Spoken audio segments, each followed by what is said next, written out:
I want to bring on a friend of mine who has been through an MLM. So we're going to bring on Miss Paola Torre. Hi. First of all, I love your outfit. You do? Really? I do. I do. It's like, yes, give me energy to make it through the week. Right? Yes. Yeah. She's looking sharp. You have client meetings later, don't you? Actually, I've been busy all morning. There it is. Yep. There it is. We all are. If you're on with somebody and you have makeup on, or like you're in a nice outfit, it's like, oh, you're talking to people. Yeah. Yeah. But it's like the Zoom thing. It's like from the waist up. Exactly. From the waist up. For sure. Like, yeah, she's got her PJs. I love it. I love she has her PJs. We have makeup on. I got a not the HRLE sweater, but trust me, there's a party below because it's business up. There's a party down there. I don't it's like a makeup on. For my own I put makeup on because like otherwise I look too washed out, Yeah. No, I get that. I do. I have those days. I have what I call my zombie days. So Paola, you first of all, so right now you are a Medicare specialist. Right. So you go around helping elderly people get the care that they need and the prescriptions that they need. Thank you. Bye. And you do an amazing job. You're incredible. Like, so you're welcome. Like everybody I've spoken to has just been super pleased with you. And I can tell by talking to you that you're not dumb. So you obviously know what you're doing. So tell me, before you were in an MLM, so tell us about that experience, if you could. Well, okay. So I didn't understand it at first. My husband got to it. And I think I'm a bit unbiased because some may be good, some may be like just don't make sense and people don't understand what they should be asking or looking for. So this one I didn't understand. The way it was introduced to me, I didn't get it. I'm like, okay, I should be supportive, right? The supportive spouse. That's a big thing in MLMs, right? So I'm like, okay, let me just go along with it.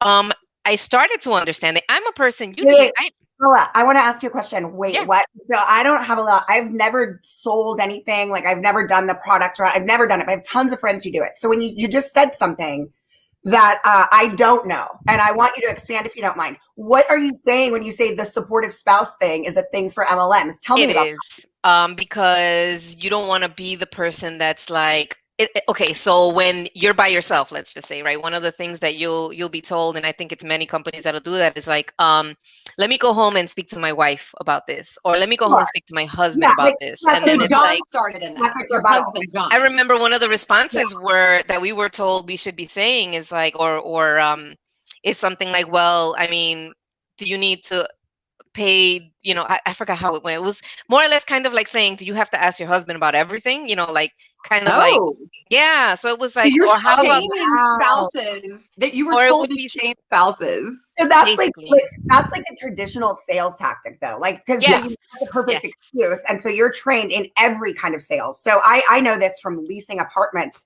20 years ago. You're trained like, well, I should bring my boyfriend back, or I should bring my husband back. And it's like, this, you're trained to like make them create that sense of urgency that, and you don't need them to make that decision. You could just go ahead and hold it so you don't lose it. You don't want to miss out on the opportunity. It's that fear of missing out if you consult with somebody else.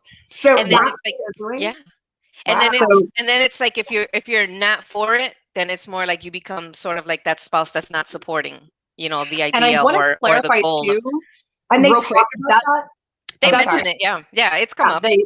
Like, it's not a whole segment, but it's becomes because you have that a lot. You have sometimes there's that spot. I mean, how many decisions in a regular marriage, the husband is always making a decision on something, and the wife is just like, hold up, somebody has to put the brakes on. So it's always like something that comes up, and I say husband and wife, right? You see how I use that? And then the wife is always like the one with the brains. So it's like that comes up often. So I feel like that, especially in the MLMs. When it's something that now mine, the one I was in travel. So that involved all of us. We're all traveling. It was awesome in the beginning because I learned a lot about the travel industry. I learned a lot about MLMs. I got stuck where I couldn't present things the way they were trying to train me, because one thing that I know, and I have a sales background, was, you have your tactics and you have the things that you say and stuff, but you can't pretend to sell like the other person that's in there. It's like personality. Like when you start mimicking someone word for word and it's not natural, it doesn't sound good. You sound like a salesperson. You sound like a car salesperson. I want to stop something real quick. So this is interesting to me. And I see this a lot in MLMs, and I've done a lot of investigation. I've even put myself through some of the pitches so that I could, learn. Like I went in and pretended like I was going to sign up. Yeah. We're going to dive into that in a minute. That experience. But this is fascinating to me. So you and I know, Tara, that there are very strict guidelines when it comes to contract workers. They are not W-2, and you absolutely positively cannot provide them with training outside of initial product training. So the fact that they were teaching you how to sell means that you were mislabeled and should have been a W-2 employee. Just want to throw that out there. Absolutely. Exactly right. So you can recommend, there's ways to skirt the law, but if they are providing some kind of sales training to you, and saying it in a way that's like, this is our proven technique, and and there's sales, follow the process, or there's a script, or there's a script or anything like that. Absolutely. Now you could have MLMs that say our most successful reps take sales training courses to understand how to learn to overcome objections. There are some resources that are free on LinkedIn. Here's where you can get some stuff. If I throw the onus back on you, that's cool. But if I'm actually provided printing collateral and scripting and our proven methodologies and that is a misclassification of employment. 100%. I came across that because I had some printed stuff from like other leaders or other team leaders or whatever from other teams that were really successful in this. And they did that. There were manuals and stuff where they would put in like scripts of things that they would say what works for them type of things. Right. So I want to stop real quick. So I want to skip ahead. So you've talked to me about, there were some things that you really liked about it. Can you go into the things just real briefly, some things that you really liked about this process?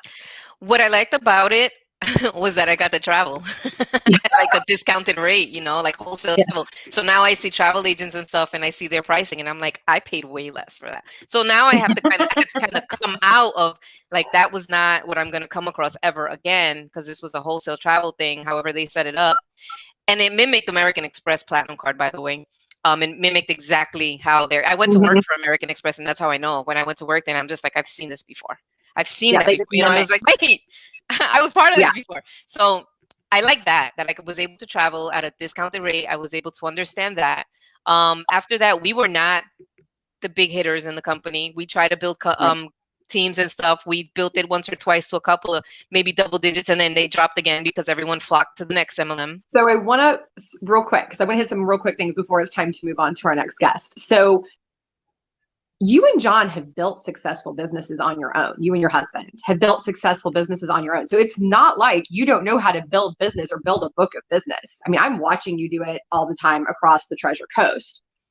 So what do you think made it not work when you were with the MLM? The fact that we don't really have control over that business. That business, literally, that company is hitting the ground right now. It is not doing well. And that is what we don't have. It's your business because you're running it like a business, but you don't have control over the product or who says what or who says anything. Right. And that's where so when you left, you gave me one very specific thing that made you leave. What was that? They stopped paying their representatives. Yes, they did. Did they give any kind of justification? Till this day, no. Until this day, I watch and follow some people just to see if someone's ever going to clear the air, and no one has. But there's smack lawsuit after lawsuit after lawsuit after lawsuit with these companies, and no one has come out to say we're struggling, we're plateauing, we're having an issue like any other business, or try to make you think it's nobody. So I'm like, you know what? I'm good where I am. Interesting. Okay. Well, thank you for coming on and sharing with us. We're going to let you go for now, but thank you so much. Your story has been very valuable to this conversation. And if you guys want to connect with Paola, please reach out to her on either Facebook or LinkedIn. She is amazing. And if you have an elderly person in your life that needs assistance signing up for Medicare, this is your lady. Thank you.